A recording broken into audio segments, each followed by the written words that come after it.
मैंने supreme court में PIL file करके मांग किया है कि अब एससी एसटी रिजर्वेशन में भी क्रीमी लेयर सिस्टम इम्प्लीमेंट होना चाहिए।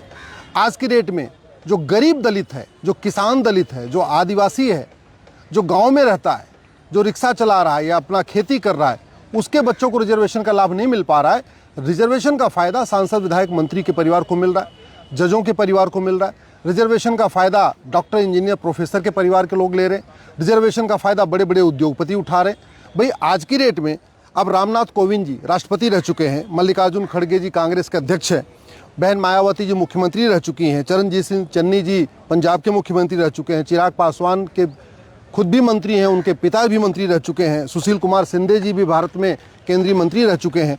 इसी तरीके से ए राजा, चंद्रशेखर आज़ाद, जीतन राम मांझी, नारायण स्वामी, सुरेश जी, विल्सन जी, रामदास, ऐसे लोगों के परिवार को रिजर्वेशन क्यों मिलना चाहिए जो ऑलरेडी रिजर्वेशन का फ़ायदा उठा के सांसद, विधायक, मंत्री बन चुके हैं।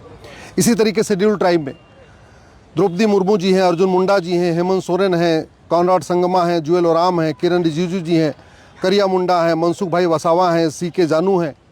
ऐसे लोग हैं तो आदिवासी समाज के, शेड्यूल्ड ट्राइब है, लेकिन ये रिजर्वेशन के सहारे सांसद, विधायक, मंत्री बन चुके हैं। ऐसे बहुत सारे लोग रिजर्वेशन के सहारे कलेक्टर, कप्तान, कमिश्नर बन चुके हैं।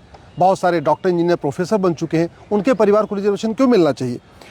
के.जी. बालकृष्ण साहब सुप्रीम कोर्ट के जज हो चुके हैं, एच.के. सेमा साहब भी सुप्रीम कोर्ट के जज हो चुके हैं। ऐसे ही इसके अलावा गवई साहब, सी.टी. रवि कुमार साहब, प्रसन्ना बारले साहब, ऐसे बहुत सारे लोग हैं जो अब आज की डेट में जज हो चुके हैं। बहुत सारे लोग और भी अच्छा काम कर रहे हैं, उनके परिवार को रिजर्वेशन नहीं मिलना चाहिए। रिजर्वेशन केवल और केवल गरीब दलित को मिलना चाहिए, गरीब आदिवासी को मिलना चाहिए। रिजर्वेशन केवल उन परिवारों को मिलना चाहिए जिन्हें आज तक कभी मिला ही नहीं है। रिजर्वेशन उन परिवारों को मिलना चाहिए जो रिजर्वेशन का फ़ायदा उठा के चपरासी भी नहीं बन पाए, जो रिजर्वेशन का फ़ायदा उठा के डॉक्टर, इंजीनियर, प्रोफेसर बन चुके हैं, कलेक्टर, कप्तान, थानेदार, हवलदार, तहसीलदार बन चुके हैं, जो रिजर्वेशन के सहारे पार्षद, प्रधान, सांसद, विधायक बन चुके हैं, उनके परिवार को रिजर्वेशन नहीं मिलना चाहिए। मैंने माननीय सुप्रीम कोर्ट में कहा, इसलिए अब एससी एसटी में भी क्रीमी लेयर सिस्टम इम्प्लीमेंट होना चाहिए, जिससे जिसको फ़ायदा ज़रूरत है उसको रिजर्वेशन मिले। नहीं तो एक ही परिवार के लोग बार बार रिजर्वेशन का फ़ायदा उठा रहेंगे और जिस परिवार को कभी नहीं मिला है उसको आगे भी नहीं मिलेगा। अब दोबारा फिर से 18 अगस्त को इसके ऊपर सुनवाई है।